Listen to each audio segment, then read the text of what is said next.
Baruch Hashem, we begin another 5 minutes of Tefillah, a new section over here. We're within Chilui up to Eis Vav, a new subcategory, a subtopic as he breaks up each type of Tefillah into multiple bite-sized pieces. Today, Rav Shimon Pincus discusses perhaps the $1 million question in all of davening.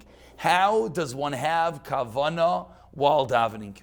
And he begins and he says, one of the segulais gedolais, interesting, he calls it a segula. And one of the ways to awaken and ma'arer kavana is to understand that which you are saying. So your mind doesn't sway to and fro. The more you understand, the more that you know the words that you're saying. And as he's about to explain, the more that you understand the building, the makeup of the entirety of tefillah, the more you could have kavanah. You could focus on that which you're saying.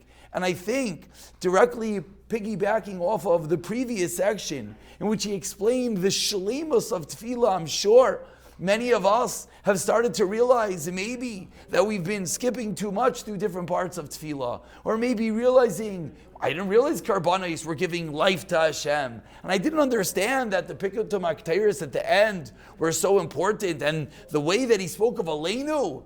Once you realize the building, the build-up, the different components, it allows one to be able to focus better. And he quotes the Ramchal, who says in Derech Hashem the following explanation, that if you have a picture, or it doesn't have to be a picture, it could be a model, it could be anything that has many intricate pieces, many different components, and you want to just memorize all the different pieces. Imagine you have, 1,000 different pieces to build up a model car, and you want to remember or memorize what are the 1,000 pieces. You have the axle, and you have the tire, and you have the hubcap, and you have the doors, and you have the engine, all the different parts. To remember them as a list is impossible. If someone were to give you a list of 1,000 components, it's impossible.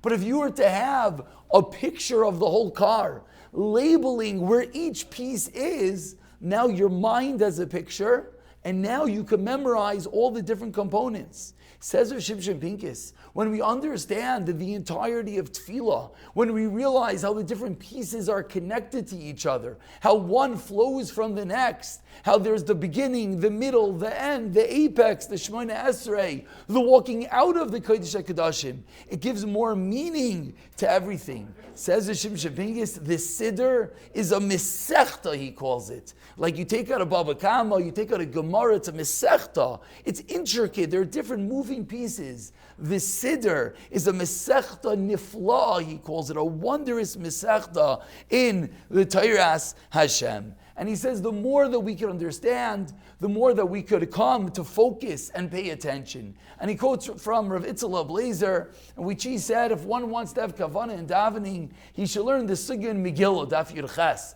And over there it discusses the Shemona Esrei, the first bracha where it comes from, the second bracha where it comes from, and so on and so forth. And explains to Shimon Pincus, what's the reason? The reason is because if you know where everything comes from, and if you know why the first bracha moves into the second to the third, from the praises of Hashem to the bakashais, etc., it's much easier to focus. And he concludes over here with, you see how much he believed in us. Says Rav Shimon Pincus, there's an incredible sakana right now. Now that I explained to you how to have kavanah and davening, now that I told you this wondrous skula, to know the different moving pieces, to understand all the different components of tefillah, and then you'll be able to focus, and then you'll be able to have kavanah, there's an incredible sakana. What's the sakana? He says, because tefillah is mituka minoifes sufim. It's as sweet as nectar. And he says it's a problem. What's the problem? We all want to wonder. We're all saying, we wish the tefillah was as sweet as nectar. We could hope and we could pray to just understand his words, how tefillah could be beautiful, how tefillah could be something we can't get enough of. Says Rav Shimon Pincus, just that. If you were to taste, to realize how beautiful, how yummy, he says, tefillah is, you'd have a hard time doing anything else. And he says, what about Torah? Torah has to be the ikar. Asei teirascha keva.